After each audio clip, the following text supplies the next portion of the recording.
Welcome back. Last video में हमने देखा कि कैसे टाइमर ऑब्जेक्ट का यूज़ किया जाता है। इस वीडियो में हम बात करेंगे बैरियर ऑब्जेक्ट के बारे में।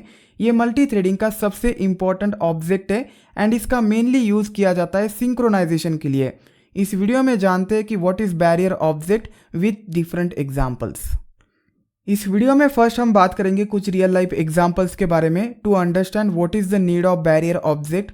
देन हम बात करेंगे what is barrier object actually and how to create it, and then एक एग्जाम्पल के थ्रू बैरियर ऑब्जेक्ट का वर्किंग हम समझेंगे। चलिए इस इंटरेस्टिंग वीडियो को स्टार्ट करते हैं। पहला रियल लाइफ एग्जाम्पल है साइकिल रेसिंग का। एक साइकिल रेसिंग कंपटीशन है जिसमें 4 लोगों ने पार्टिसिपेट किया है। रेस स्टार्ट होने से पहले ये लोग कुछ प्रिपरेशन करेंगे रेस के लिए।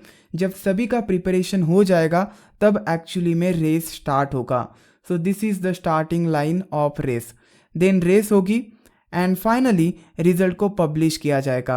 सो this is the starting line and this is the ending line of this race. So इस पूरे एग्जाम्पल में हर एक पार्टिसिपेंट हमारे लिए एक थ्रेड है एंड इस एग्जाम्पल में 3 मेजर टास्क हैं। First one is preparation of race, second one is actual racing and third one is final result display करना और विनर्स को प्राइजेस देना। पहला जो टास्क है प्रिपरेशन ऑफ रेस, इस टास्क को ये सारे पार्टिसिपेंट्स एक साथ परफॉर्म करेंगे, पैरेलली परफॉर्म करेंगे। जो पहला टास्क है वो पैरेलली एग्जीक्यूट हो रहा है इन थ्रेड्स के द्वारा।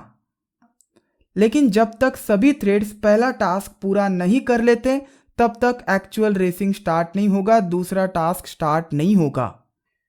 Because this is the requirement. ऐसा नहीं होना चाहिए कि पहले 3 थ्रेड्स का प्रिपरेशन हो गया, 4th थ्रेड का प्रिपरेशन अभी बाकी है और ये तीनों निकल गए रेस के लिए। ऐसा नहीं होना चाहिए। सो यहाँ पे हमें बैरियर लगाना पड़ेगा and the barrier is nothing but this starting line. जब तक सभी का प्रिपरेशन नहीं होता तब तक रेसिंग स्टार्ट नहीं होगी। अब सपोज पहला टास्क सभी के लिए कंप्लीट हो गया है, देन रेसिंग स्टार्ट होगी। रेसिंग भी पैरेलली एग्जीक्यूट होगी, सभी थ्रेड्स पैरेलली इसे परफॉर्म करेंगे। नाउ जो थर्ड टास्क है फाइनल रिजल्ट डिस्प्ले करना, ये थर्ड टास्क तभी कंप्लीट होगा जब सभी की रेसिंग कंप्लीट हो जाएगी। ऐसा नहीं होना चाहिए कि पहले 2 की रेसिंग कंप्लीट हो गई और 2 अभी रेसिंग में ही लगे हुए हैं और यहाँ पे फाइनल रिजल्ट डिस्प्ले किया जा रहा है, प्राइस डिस्ट्रीब्यूशन चल रहा है।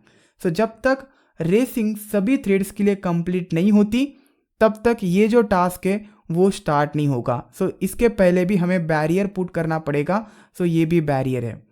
सो इस पूरे प्रोसेस में 2 बैरियर्स हैं। This is the first barrier, this is the second barrier. ये बैरियर रिप्रेजेंट करता है कि इसके पहले का जो टास्क है वो पैरेलली तो एग्जीक्यूट होगा मल्टीपल थ्रेड्स के द्वारा, लेकिन जब तक सभी थ्रेड्स इस टास्क को कंप्लीट नहीं कर लेते तब तक जो सेकेंड टास्क है वो स्टार्ट नहीं होगा, आगे का कोडिंग स्टार्ट नहीं होगा। आई होप आप समझ गए होंगे अब रिक्वायरमेंट क्या है। एक और एग्जांपल लेते हैं वोटिंग सिस्टम का। इसमें अब 3 टास्क है। First one is voting using EVM, जो बहुत सारे लोग करेंगे। सेकंड वन इज वोटिंग को काउंट करना, डिस्ट्रिक्ट वाइज काउंट करना, and third one is final results को डिस्प्ले करना एंड देन गवर्नमेंट बनाना। देन 5 सालों के लिए बनी हुई गवर्नमेंट को हर एक साल में चेंज करना, ये भी इस टास्क के अंडर आता है, जो कि महाराष्ट्र स्टेट में होता है। सो वोटिंग यूजिंग ईवीएम, बहुत सारे लोग इसे परफॉर्म करेंगे। यहाँ पे पैरेलल एग्जीक्यूशन होगा बहुत सारे लोगों के द्वारा, हर एक वोट के लिए एक थ्रेड क्रिएट होगा। लेकिन जब तक ये टास्क कंप्लीट नहीं होता मल्टीपल थ्रेड्स के द्वारा तब तक काउंटिंग स्टार्ट नहीं होना चाहिए। कंप्लीट वोटिंग होने के बाद काउंटिंग स्टार्ट होगा। सो एक बैरियर लगा होगा। ये बैरियर रिप्रेजेंट करता है कि जब तक सभी लोग वोटिंग नहीं करेंगे, वोटिंग प्रोसेस पूरा एंड नहीं हो जाएगा, तब तक वोटिंग का काउंटिंग स्टार्ट नहीं होगा। So this is the barrier. Final result display करने से पहले पूरा का पूरा काउंटिंग होना चाहिए। सो जब तक ये टास्क मल्टीपल थ्रेड्स के द्वारा पूरा कंप्लीट नहीं हो जाता तब तक फाइनल रिजल्ट्स का जो टास्क है, जो कोड है, वो एग्जीक्यूट नहीं होगा। So this is the barrier now. एक और बेस्ट एग्जांपल, मेरे पास 3 डेटा फाइल्स है। फर्स्ट वन इज़ डेटा 1 जिसमें इंडिया का डेटा है, डेटा 2 पाकिस्तान का डेटा एंड डेटा 3 नेपाल का डेटा। अब इस डेटा को मुझे एनालाइज करना है। बहुत सारे क्वेश्चन है, उन क्वेश्चंस को आंसर करना है after analysing this data. So data analysis में सबसे पहले होगा data cleaning, then data analysis on complete data. मैं कंप्लीट डेटा के ऊपर डेटा एनालिसिस करना चाहता हूँ। सो मुझे इन्हें मर्ज करना होगा, क्लीन करना होगा, then I have to answer some questions which is my final result. So ये टास्क होने से पहले इसमें मैं मल्टी थ्रेडिंग का यूज़ करूँगा डेटा एनालिसिस करने के लिए। सपोज मेरे पास 10 क्वेश्चंस हैं, तो हर एक क्वेश्चन के लिए मैं एक थ्रेड क्रिएट करूँगा एंड साइमल्टेनियसली सभी क्वेश्चंस के आंसर्स मैं फाइंड करूँगा बाय परफॉर्मिंग डेटा एनालिसिस। लेकिन ये डेटा एनालिसिस स्टार्ट होने से पहले मुझे डेटा को क्लीन करना पड़ेगा। सो एक बैरियर होगा यहाँ पे, जब तक इन तीनों फाइल्स का डेटा क्लीन नहीं होता तब तक इस पूरे डेटा के ऊपर डेटा एनालिसिस स्टार्ट नहीं होगा। So this is the barrier. And again, जब तक सारे क्वेश्चंस के आंसर्स नहीं मिल जाते तब तक फाइनल रिजल्ट और फाइनल रिपोर्ट मैं सबमिट नहीं करूँगा। सो तभी सबमिट हो जाएगा जब सारे क्वेश्चंस के आंसर्स मिल जाएंगे, पूरा डेटा एनालिसिस प्रोसेस एंड हो जाएगा। So this is the barrier for this final results code. इन सारे एग्जाम्पल्स के बाद आपको ये समझ में आया होगा कि बैरियर ऑब्जेक्ट कितना इंपॉर्टेंट है रियल लाइफ एप्लीकेशंस को बनाने के लिए। बैरियर ऑब्जेक्ट को कैसे हम डिफाइन कर सकते हैं? Barrier objects are multi threading objects which allows threads to wait for each other at a specific point in their execution before proceeding further। आगे प्रोसीड होने से पहले ये चेक कर लो कि सभी पैरेलली रनिंग थ्रेड्स का एग्जीक्यूशन यहाँ तक कंप्लीट हुआ है या नहीं at a specific point. Barrier object का वर्किंग समझने के लिए रमी सर्कल का ही एग्जांपल लेते हैं। बहुत सारे सेलिब्रिटीज़ एंड जो हमारे हीरोज़ हैं वो रमी सर्कल को प्रमोट कर रहे हैं टू अर्न मनीज, एंड ये बहुत गलत बात है। उनको ऐसा लगता है कि लोग अगर रमी सर्कल खेलेंगे तो इंडिया बहुत आगे बढ़ जाएगा, लेकिन आपको ऐसा नहीं लगना चाहिए। एक फंक्शन हम बनाएंगे, प्लेयर फंक्शन। ये फंक्शन हर एक प्लेयर के लिए एग्जीक्यूट होगा थ्रेड के द्वारा। सपोज 4 प्लेयर से तो 4 थ्रेड्स बनेंगे एंड हर एक थ्रेड का जो टास्क होगा ये फंक्शन होगा। ये जो फंक्शन है किस प्लेयर के लिए एग्जीक्यूट हो रहा है ये आइडेंटिफाई करने के लिए हम आर्गुमेंट देंगे नेम, एंड देन मैं प्रिंट करता हूँ एक मैसेज, एक F string, and I will say this particular name started. Suppose ये जो फंक्शन है राज के लिए एग्जीक्यूट हो रहा है, so Raj has started his game. Then score, एक वेरिएबल इनिशलाइज करता हूँ 0 से, इनिशियली 0 होगा स्कोर। मैं जस्ट यहाँ पे लिख देता हूँ कि यहाँ पे कोड होगा गेम का। I will say for I in range of 5 time dot sleep, sleep लगाता हूँ 3 सेकेंड्स के लिए, एंड देन प्रिंट करूँगा f string this particular name is playing. Suppose Raj है तो राज इज़ प्लेइंग। मैंने जस्ट प्रिंट्स लिखे, लेकिन कंसिडर यहाँ पे एक्चुअली में कोड है गेम को स्टार्ट करने का एंड गेम को चलाने का। अब एक कंप्लीट गेम है जो 4 प्लेयर्स खेल रहे हैं एक दूसरे के सामने, तो उनके लिए 4 थ्रेड्स बनेंगे एंड जब तक उनका पूरा एग्जीक्यूशन नहीं होता, सभी का चारों का गेम खेलना नहीं होता, तब तक जो विनिंग अमाउंट है वो डिस्ट्रीब्यूट नहीं होगी। सो यहाँ पे होना चाहिए बैरियर, एंड इस बैरियर के बाद पूरा गेम एंड हो जाएगा। सो game is completed will display a message. हम सेशन को किल कर देंगे। So code for session killing, game and हो गया है एंड जो विनिंग अमाउंट है हर एक प्लेयर की उस अमाउंट को अकाउंट में डिस्ट्रीब्यूट किया जाएगा। यहाँ पे कोड होगा, code for displaying final results, and then code for sending winning amount into accounts, respective accounts. हर एक थ्रेड्स के अकाउंट में ये विनिंग अमाउंट जानी चाहिए।